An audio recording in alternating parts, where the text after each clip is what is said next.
Congratulations, and thank you for purchasing Baseball World's instructional video, Professional Bunting Techniques and Strategies. A revolutionary new video featuring professional scouts and instructors Tom Emanski and Shawn Pender.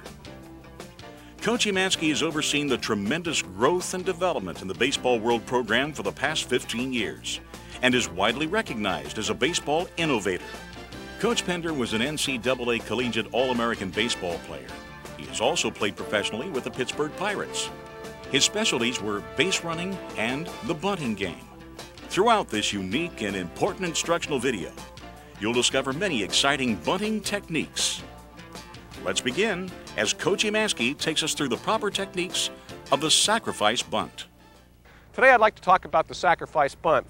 Before we get started, it's important for the coach and the player to know on a sacrifice bunt, the bunter is going to give himself up. Quite often I've noticed when the bunt sign comes on, a young player will try to do a couple things. He'll try to sneak it in, try to get it down, and it'll normally be foul or pop it up. We have to remember this is a sacrifice, and that's the operative word. He's given himself up to move a runner or runners over. There's a couple techniques that I've noticed are taught on this. The first one I don't agree with, and it's what we call the square around. And what happens with this, the batter squares around, faces the pitcher. Now the problem I see in this is all the internal organs of the body right here are exposed. If the ball runs inside or the pitcher gets wild inside, you can see here we can do some serious damage. Also, this makes the bunter very nervous, and he'll never become a good bunter if he starts out learning this way.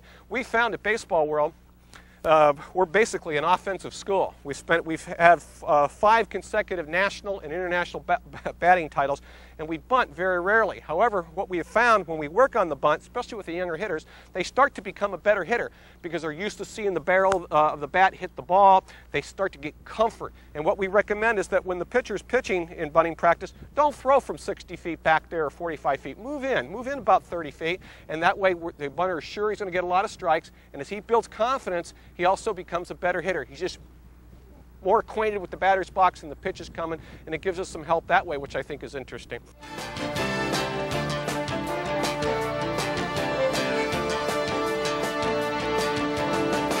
The method I recommend is what we call the pivot. And you're going to see this is a much better situation.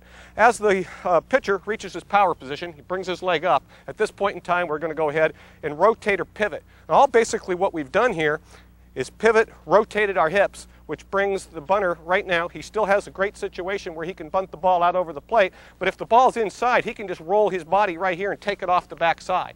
And that's a much safer, a much more comfortable method. Let's try it again. The pitcher reaches his power position.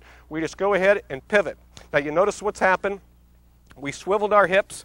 We still have the eyes in a good situation to see the ball from the pitcher. We still have the bat in a great situation. And right now we have a good safety factor. Now,